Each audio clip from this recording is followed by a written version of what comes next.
Olá, olá, olá! Sejam muito bem-vindos a mais um videocast dos Bons Companheiros. Eu sou o Rod, eu sou o Fernando Imperator, e hoje a gente está aqui para falar sobre Noé. Isso, filme aí dirigido por Darren Aronofsky. Darren Aronofsky, que não é russo, é americano. É, exato, né? Tem esse bigodinho de pedófilo, você tá vendo nessa foto aí. E é o diretor de... fez vários filmes de sucesso aí, mais conhecido pelo último filme, Cisne Negro. Cisne Negro. Antes dele, O Lutador. que foi o retorno do Mickey Rourke, que é a vida de artista. E o Requiem para um Sonho, que é um filme bem conhecido dele, muito bacana também. Que lançou o Jared Leto pra fama, que ganhou Pode Oscar crer. agora por Dallas Buyers Club. E esse é um filme que vai falar sobre, ele vai trazer uma história que muitos já conhecem, história de Noé, né? Então, uma adaptação livre da história do Gênesis, livro de Gênesis, primeiro livro da Bíblia, a criação do mundo, muitas coisas aí. E agora, por mais que a gente está falando de um filme baseado na Bíblia, a gente está falando de uma história muito curta na Bíblia. É muito, muito curta. vamos dizer, superficial, assim. E embora você tenha lido Gênesis, é bom falar, o Bruno tá aqui, mas é bom falar que é uma adaptação, mas não precisa... Você não vai basear, né? Então, enfim... Você não vai basear a história do filme na história da Bíblia. Tá certo. É muito baseado nisso, mas é interessante porque ele aprofunda, ele cria questões morais diferentes das que tem na Bíblia, né? Ele aproveita pra, já que vamos fazer um filme desse orçamento e dessa magnitude, por que não colocar aí coisas diferentes e botar o público pra pensar? Então, o próprio diretor, ele, né, como é baseado no Gênesis, é baseado no Velho Testamento, que também é a Torá, né, que é o livro que os judeus, né, seguem, né, da religião judaica. Então os judeus e os cristãos seguem esse mesmo livro e é a base para as duas religiões, né? Exato. Então, até já voltando a falar, se fosse fazer um filme voltado só pro público judaico-cristão, não dá pra investir a grana que investir pra fazer efeito especial, contratar esses atores pra fazer um filme, né, só pra religiosos. Então, acho que nisso você já, né, se você é um religioso, já, né, vá com a mente mais aberta. Então, agora sim, a gente tem que pegar a influência do diretor. O diretor, ele é ateu, apesar de ter crescido bem de família judaica. Ele já brinca com coisas cabalísticas. E o diretor, ele é vegetariano. Então acho que dá pra ver uma forte influência disso no... Vamos proteger os animais. Exato, porque o que a gente entende, até assim, se você nunca leu a Bíblia, provavelmente você já sabe da história de Noé. Se você foi uma criança dos anos 90, você cantou muito Padre Marcelo no Gugu, os animaizinhos subiram de 2 em 2, então você sabe da história. E você sabe o que aconteceu com o Padre Marcelo? O quê? Aliás, com os animaizinhos que corriam de 2 em 2. Ele comeu! O Padre Marcelo tá gordo pra É caralho, verdade, né? Ele engordou. Olha essa foto aqui embaixo, comeu tudo. Então, assim, se você acha que a história de Noé é mais sobre a salvação da humanidade, dos escolhidos, né? Ou dos escolhidos que são bons, né? Porque a humanidade se corrompeu. Nesse caso, ele dá uma visão bacana. Acho que ele começa a ver mais a harmonia que o ser humano deveria ter com a natureza, né? O mundo como um todo, né?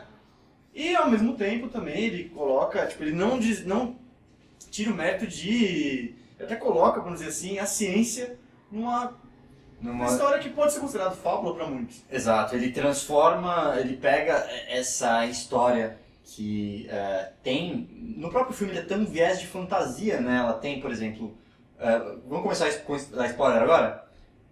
Vamos falar assim. Vamos, né? É um filme que tem que analisar profundamente. Se você leu Gênesis, mesmo assim, vai ser spoiler porque é bem diferente, enfim.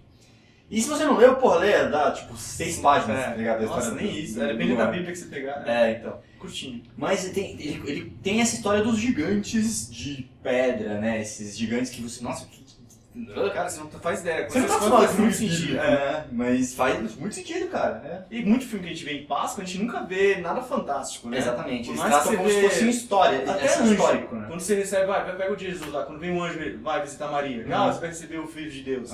É um cara de túnica. É verdade. Tipo, pode ter um cabelinho, um cacheado loiro. É verdade. E aí você fala, nesse, cara, é legal isso, eles mostram... Cacheadinho loiro no meio do Middle East, né? No Oriente Médio. Né? Apesar, mas tudo bem, né? Lá todo mundo... Mas nesse, o loiro é a luz que os anjos caídos... Eu achei muito louco isso. Quando eles caem na Terra, Deus, né? O Criador, na verdade, pra deixar claro. É incrível, né? Que Deus não é mencionado em nenhum. Cara, acho que faz muito sentido isso, porque você tem uma noção maior de criação, não de algo meio fantástico. Existe realmente alguém que criou, e você não idolatra quem criou.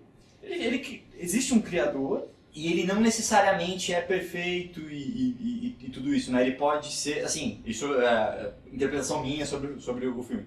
Sendo o criador, pode ser, por exemplo, se a gente tem hoje aqui na nossa dimensão uma criancinha que cria um jogo do The Sims, ele é o criador, mas não necessariamente ele é a figura perfeita, e nessa dimensão ele pode ser só mais um moleque, né? Então, o criador, dentro dessa história, ele tem essas possibilidades de uma personalidade um pouco diferente do que a gente geralmente imagina de Deus.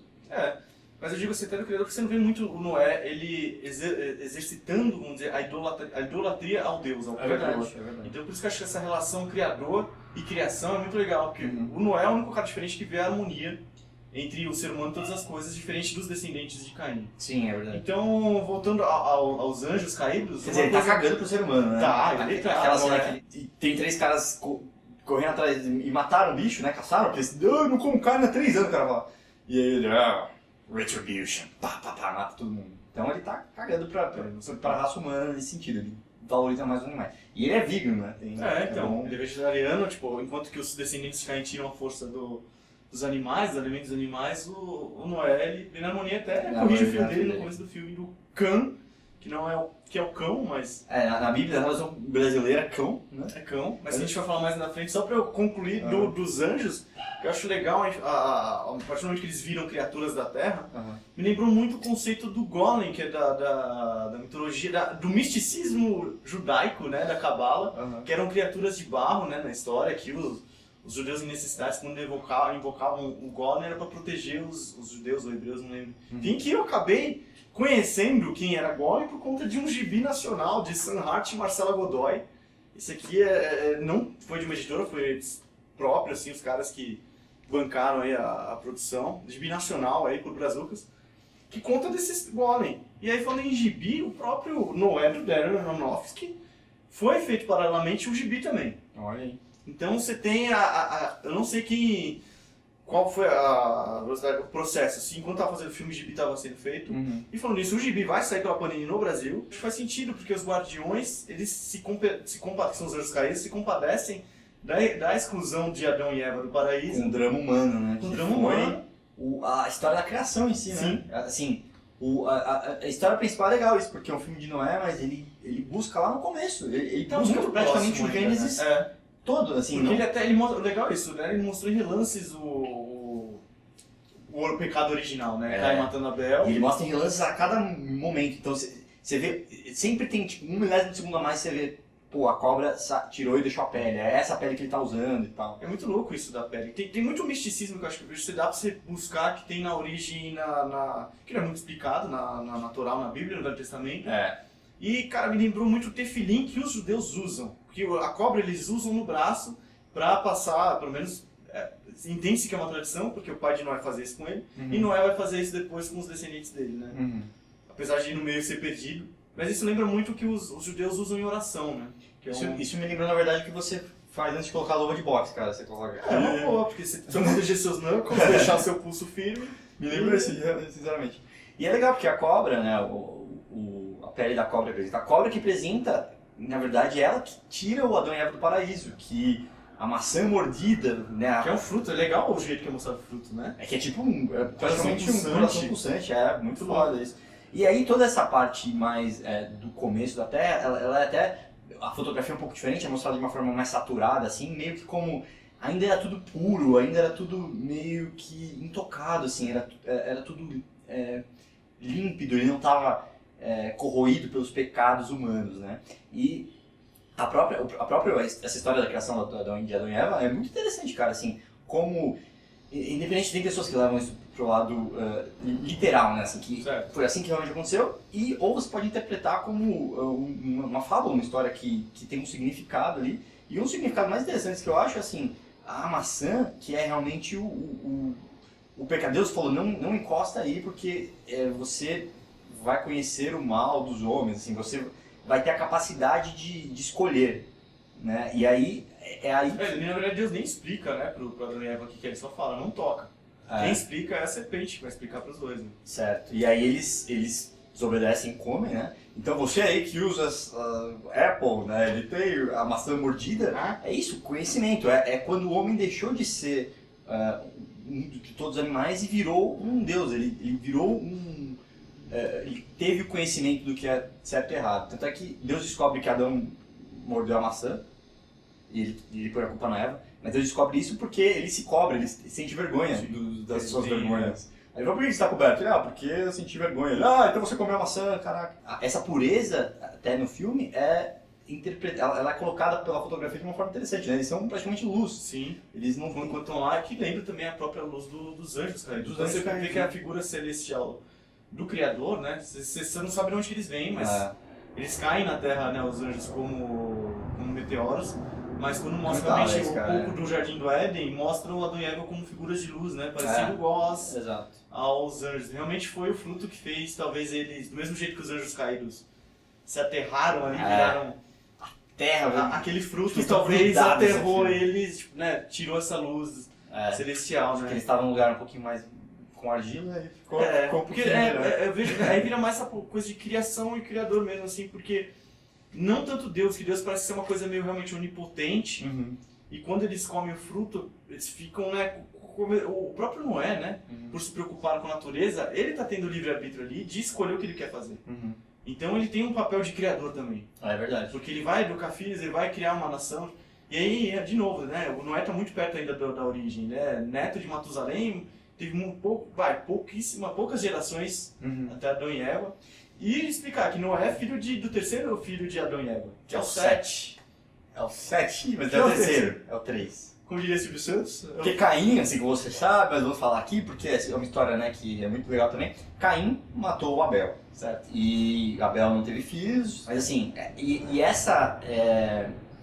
ele mostra como essa sendo uma característica inata humana, né, cara? É muito legal aquela cena do Caim segurando a pedra para matar Abel, e como isso vai lá no final de novo, quando Caim vai matar o outro, aliás, quando o cara vai matar o Noé, que levanta a pedra assim, mostra, faz uns flashes assim, isso é muito bacana porque mostra que as coisas vão mudando, mas nada muda assim, ainda continua sendo. Tem um vídeo muito legal até, que não tem nada a ver com isso, mas é This Land is Mine, que essa terra é minha, que tá aqui embaixo, você pode clicar, e é uma música que os caras cantam e assim, é meio que sobre a Terra Prometida, que hoje está essa briga entre judeus e palestinos, mas ela sempre teve disputas e é sempre o homem matando o homem por conta disso, né? Então, os romanos, os gregos, todo mundo vai matando um ao outro. E é meio que a história humana até hoje nunca teve um período de paz completo. Sim, o próprio Noé fala muito disso, mas a gente tá falando que o filme poderia ser uma fábula. Tem ainda o drama humano do próprio Noé, mostra muito disso, porque assim, ele é pra ser visto como um cara correto, mas não é isso, nem tudo. O filme tem muitas nuances, assim, não é tudo preto no branco. O próprio Noé, ele é, ao mesmo tempo que ele é um homem puro, ele é descendente puro, ele respeita a natureza, mas ele mata pra poupar. Os homens, A própria mulher dele fala pra ele, você não mataria pra proteger seus filhos? Entendeu? Então, aí que o próprio Noé tem noção da sujeira que seria a humanidade, quando na verdade não é bem assim, né? E ele fala, né, ele resolve que, isso é outra coisa que não tem na Bíblia também, que ele resolve que, não, na verdade, a questão é que ninguém tem que sobreviver, não é que eu sou especial, é que ninguém tem que sobreviver. E é esse que causa todo o drama da família dele, da gravidez da Hermione e tudo mais, né. É um filme que eu achei bem bacana, mas nesse sentido, me cansou um pouco. O meio do filme, pra mim, engatou realmente no dilúvio. Ainda é legal, né, que faz sentido você ver, de novo, eu gostei muito dos Guardiões, por isso que eu tô citando muito eles. Eles ajudaram a construir a arca. Ficou parecido com um filme de super-herói, por exemplo. Parecido pô, lembrou o Barbárvore lá, os Ents. É verdade. Parece, né, o Senhor dos Anéis das Duas Torres. Até eles brigam no final, né, no Retorno do Rei também. Outra coisa muito bacana é o jeito que ele fez essa conciliação, assim, de como Deus conversa com Noé. Né? Porque na Bíblia ele conversa com Noé. É uma voz. Diretamente. É uma voz assim, uma ordem direta, né? Faça tal coisa. Nesse é bacana porque é uma interpretação realmente do sonho, né? Então, até não é parabéns pra você, porque é um puta interpretador de sonho, né, cara? Ele. Tipo, tem uma enchente e eu tô aqui embaixo e os animais estão subindo. Isso quer dizer que eu vou morrer e eles devem ficar. E tem uma arca, então eu tenho que construir a arca, e a arca tem que ter tantos pés. Então ele mesmo faz ele tira todas as conclusões baseadas no sonho, né? Que, mais uma vez, se não fossem os acontecimentos que vieram a... Que confirmaram, a confirmação do sonho veio através da busca para isso. Né? Ele pegou o chamado. Exato. Ele entendeu o chamado do sonho e interpretou. É isso.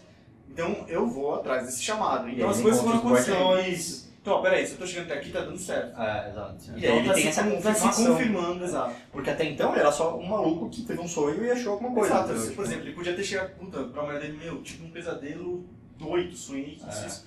Relaxa, toma isso aqui e relaxa. E é legal, assim, porque, cara, até os guardiões, todas essas coisas, se você for ver, o Noé, o contexto da criação do mundo não é igual agora, que, passaram-se, vamos supor, quem acredita que o mundo realmente foi criado, passaram-se 6 mil anos. Não, é uma coisa assim, meu avô conheceu Adão, tá ligado? Ele sabe a história, quem contou pra ele foi o vô dele, que era o dono que era o primeiro. Então é uma coisa muito mais próxima às pessoas, assim, o criador nessa época estava muito mais próximo e interferia mais, assim, nas coisas, né? Tem até muito interessante, um sociólogo, que é um cara que foi pra uma tribo da Amazônia, não sei se é peruana ou brasileira, e ele foi pra passar o cristianismo pra tribo. E aí os caras falavam assim, não, peraí, mas você conheceu esse cara, Jesus? O cara, não conheci, muito mais tempo atrás. Aí, tá, mas seu avô conheceu esse cara? Não, meu avô não conheceu, é muito antes dele. Mas se você não conheceu, seu avô não conheceu, então, tipo, o conceito de tempo pra essa tribo primitiva é, assim, se seu avô não conheceu, não existe, cara, ninguém sabe, entendeu? Porque não tem história registrada, não tem nada disso, então é tudo... O horizonte temporal é um pouquinho antes de você e até seus netos acabou, entendeu? Então é interessante isso, assim, eles têm essa relação muito mais próxima do que a pessoa que acredita hoje tem essa maluquice, assim, você teve um sonho que você está se afogando e aí você está tomando todas as decisões baseadas nisso. Até aí tudo bem porque o sonho acabou se concretizando, né? E ele foi lá conversar com o mestre dos matos, com o Anthony Hopkins. Matusalém, cara, Matusalém. É o mestre dos matos perfeito, né? Fisicamente. Ele fica lá na caverna dele e tem um jeito, né? Porque o mestre magos, assim, se você não pergunta, ele não fala. Matusalém é a mesma coisa, né? É a mesma coisa. Que nem a gente tava falando, ele tava com a semente lá do Éden. Mas Matusalém. E outra coisa legal do filme é que ele pega personagens da Bíblia que tem, tipo, uma linha, que é o caso do Matusalém. No Matusalém, a única coisa que tem na Bíblia é que ele é o homem mais velho da Bíblia. Ele tem 900 e tal anos. E é só isso, não fala nada. Você fala que ele teve a linhagem e tal. E ele pega esse cara e transforma ele. Ele lutou com os entes lá, com os guardiões, né? Ele é um cara sábio, ele que dá os conselhos e meio que é o guia do Noé. Né? E aí você vê que Noé não tomou as decisões sozinho, ele teve ajuda. Precisou buscar o conhecimento, né? Ele foi buscar, né, o sonho, a confirmação do sonho. Foi chegando e indo até Matusalém. De novo, que a gente falou lá da cobra, das bênçãos, tem muita coisa fantástica, né? Uhum. Essa coisa da bênção, que parece que é um poder sobrenatural, que tem um efeito, né, assim, de transformador, assim, nos humanos, na parte humana e principalmente dos escolhidos. Porque os descendentes de Caim também não deixam de ser criação do Criador. O próprio vilão, que eu não lembro o nome dele no filme, que é o... É o Caim, é o Mickey Herc genérico. Né? É muita cara do Não parece como o Mickey Herc? Ele fala, nós somos feitos sob a sua imagem, somos feitos à sua imagem, ele questiona o Criador. Que eu não acho que, quando ele pede até, ele volta a ter dúvida de querer se voltar para o Criador de novo. Que ele fala, eu tô aqui, né? Por que você não me responde, né? E ele, mas ao mesmo tempo, ele consegue. Ele consegue responder. Ele entrou na arca. Assim, a questão, de novo, acho que tem muito as pessoas acham que tudo existe o Criador controla tudo, mas na verdade o controle, como diria o Capitão Planeta, o poder é de vocês. O poder é de vocês, olha aí. Né? Capitão Planeta, até porque a gente sabe por quê. Porque no final do arco-íris é o Capitão Exato, Planeta. né? Bom, fica dando... Não, mas é legal esse que você falou, porque essa própria a pele da cobra, né, que pode ser interpretada como assim, o dom do livre-arbítrio, ou o dom de escolher o que você quer fazer, ou até a bênção de pai para o filho e tal, que ficou, na verdade, sequestrada durante o tempo com o vilão do filme lá, o Mickey Herc genérico, e aí no final a família tem isso de volta, e aí meio que as coisas começam a dar um pouco mais certo, o drama acaba acalmando um pouquinho, né, encerrado ali. E, pô, eu concordo com você que o filme tem ele é um pouco arrastado também. Isso eu senti, eu percebi que eu vi com a minha namorada e minha sogra. E eu percebi que elas estavam esperando um pouco mais de vamos direto pro assunto, né? E é um filme que realmente ele dá as suas voltas exatamente para conseguir aprofundar um assunto que ninguém esperava, né? Ele é uma coisa que eu sempre quis ver, por exemplo, o Aronofsky, para quem não sabe, ele quase dirigiu um Wolverine. Né? Ele começou a dirigir, e aí a Fox resolveu que, né, vocês não não vai dar certo. Ele pulou atrás primeiro, né? Eles falam isso, né, cara? Eu não sei. Será? Que ele não foi demitido? Ele cara, fala assim, ele é muito próximo de quadrinho, porque ele quase dirigiu um Batman também antes do novo. Tá vendo? Mas o que eu acho é que eles, assim, já que eu não tenho liberdade, então tá, então se vira aí, né? E aí, porque assim, as ideias que ele tem são bem controversas às vezes, né? Você vê no próprio Cisne Negro, ele não tem medo de colocar cenas fortes e cenas que te causam um choque mesmo. E aí volta pro Noé, a cena final, né, cara, do bebê, das bebês, são duas. E você questionar, porque você, assim, se a gente sabe que o Noé vai, de novo, ele é um mocinho, mas ele não toma 100% ações de mocinho, isso que é legal. Mas ele é mais próximo da gente, essa humanidade. E você fica em dúvida se ele vai realmente ou não matar. Exato. Você duvida, o Noé era pra ser aquela visão paternal, de patriarca, de chefe de uma nação. E caramba, ele só vai fazer o que é correto. Cara, ele vai matar os descendentes dele. Por conta do quê? Isso de novo. Ele vira o fundamentalista religioso que a gente vê fazendo tragédia. Exato, né? Assim, ele não usa o livre-arbítrio. Ele fala, não, é isso porque a missão é essa. A missão dada é a missão cumprida. Exato. E aí é legal ver isso. Ele tem um pouco de conflito, mas não tão grande, né? Assim, você não vê que ele se questiona muito. Exato. E até... Mas você duvida que ele pode realmente chegar até o final ali, você... Pois é, e até pensando agora assim, eu esqueci aquela outra história que Deus fala, que fala, você tem que matar seu filho. E aí leva ele até o em cima do monte. Abraão, exato. E aí ele leva até em cima do monte e aí você tem que matar seu filho. E aí de última hora Deus fala, não, é só pra testar. Foi só... Ele traz esse outro drama de outra história meio que pra essa, né? E aí, cara, conhecendo o cineasta, você fica, cara, ele vai fazer isso, ele vai transformar Noé num psicopata maluco, tá ligado? E no começo você já pensa assim, pô, o cara é xiita pra caralho. Ele vê um cara caçando animal, ele mata os três, né? Ele acha que Deus não quer que tenha a humanidade, o filho vai ficar na punheta pra vida inteira. Ele mata, ele deixa a menina morrer, né, praticamente. Então, cara, ele tá se cagando pra humanidade em si. Ele acha que o plano dele é aquele e tal, né? Você pode realmente pensar que tem um quê de fundamentalista ali, porque o fundamentalista, ele não questiona, ele não assume a responsabilidade moral do que ele tá fazendo. Sim. Porque ele fala, não sou eu, a escolha não é minha. A escolha não é minha, tá escrito aqui, cara. Ele tem que matar. O cara que só tá cumprindo ordem. Exatamente. É o guardinha nazista que vai lá, eu não tenho o que fazer, se eu não matar você, minha família morre, entendeu? Então, basicamente isso, eu só estou cumprindo ordens. E aí isso tira dele, realmente, e você começa a ficar, caraca, será que é Deus mesmo, cara? Será que não é outro? Será que ele tá seguindo Satã, tá ligado? Porque o cara tá tocando puteiro na terra aí, tá matando todo mundo, um genocídio que tá acontecendo, e agora vai matar o neto, a neta, e vai acabar o... É que ele mostra também, né, apesar disso, ele deixa bem claro que tipo, a população ali dos descendentes de Caim são tudo... tudo uma putaria. Matando, estuprando, e ainda de novo mostrando onde eles passam, onde os descendentes de Caim passaram, você vê destruição ecológica. The zoeira never ends. Né, você vê árvores tudo podada. Tudo já era. Puta, a origem do mundo. Cara, isso é sensacional. É a melhor cena do filme, tem 2, 3 minutos. Mas de novo, por isso que a gente tá falando de uma fábula que brinca com isso, né, com a questão da criação do mundo, enquanto hoje a gente não pode negar. O legal da ciência, ela existe e, acreditando ou não nela, ela tá certa, tipo, sabe? Ela tá comprovada. Exato.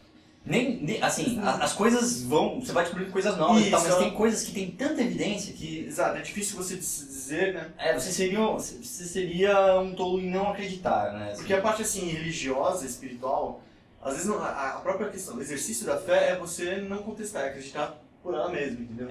E trazer evidência nisso é difícil. Certo. E quando você pega esse filme, que as pessoas têm um conceito geral que é tão espiritual, tão filosófica, você trazer o conceito da ciência faz muito sentido.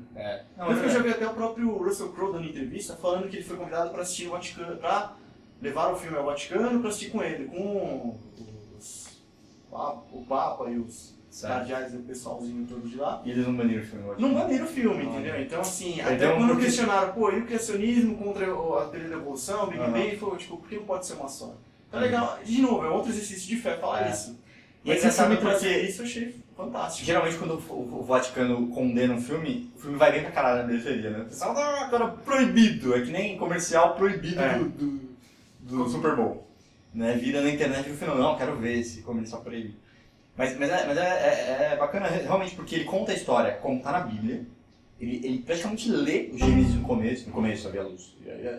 E aí vai mostrando a formação do mundo em imagens, e não são simplesmente imagens, é tipo stop motion mesmo praticamente, cara, né? muito louco isso. Muito interessante, cara. Muito interessante. Nossa. E mostra, assim, ele falando como está a Bíblia, e a descrição é como o mundo é formado pela visão científica atual. Né? Tipo, o Big Bang, a formação da Terra, a formação da Lua, a formação dos planetas, a evolução das espécies. É muito bacana isso.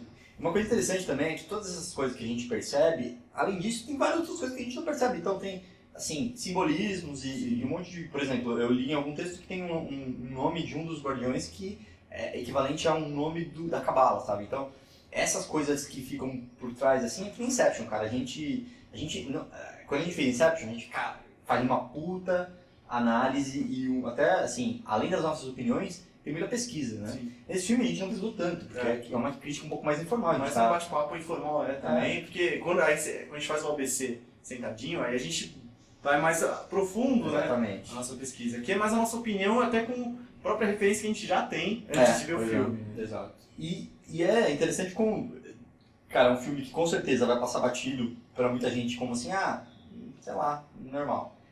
E pra outros, nossa, qual código Noé, entendeu? Porque pode crer, cara. Eu cheguei a ler nesse texto que, assim, o Noé, na verdade, não é nem o Noé da Bíblia, é tipo o Noé que ele coloca elementos da Cabala e tudo mais, enfim. A gente tem nosso amigo Cabelo da Cabala aí, que depois eu trocar uma ideia com você. Se você chegou até aqui, escreva nos comentários, Golem. Mostre pra gente se chegou até o fim desse vídeo. Não se esqueça de se inscrever no nosso canal. Sim, você terá você receberá no YouTube sempre que tivermos um vídeo novo. Esqueça de pôr, receber por e-mail vídeos novos. Exato. E aí, se você gostou desse vídeo, conhece alguém que assistiu Noé também, não entendeu muito bem, que gostaria de ter um pouco mais de informação, então aqui o vídeo, pode mandar pra ele. Compartilhe nas redes sociais, Twitter, Facebook. Exato. Quando em Facebook, os bons companheiros também estão lá. Tamo lá, facebook.com/os bons companheiros. Exato. E aí lá temos fotos, making off, o vídeo quando sai. Os próprios vídeos, exato. Se você quer acompanhar, você usa só o Facebook. Exato. Sai um vídeo novo, a gente posta no Facebook. E se você quiser colocar um comentário aqui embaixo sobre alguma coisa meio secreta, você pode mandar também um e-mail para contato@osbonscompanheiros.com. Sim, por que não? E se você quiser nos ouvir, nós temos podcasts também dos Bons Companheiros. Para qualquer sistema operacional, seja iOS, Android ou até o Windows Phone. Exato. Se você usa o iPhone ou o iPod, você pode ir em osbonscompanheiros.com/iTunes e fazer a sua inscrição. Exato. Ou qualquer aplicativo Android, enfim, você pode se inscrever. Computador, né? O próprio iTunes. Exato, só colocar lá osbonscompanheiros.com. Exato. Certo? E lembrem-se, ao assistir bons filmes, que seja com bons companheiros. Tchau!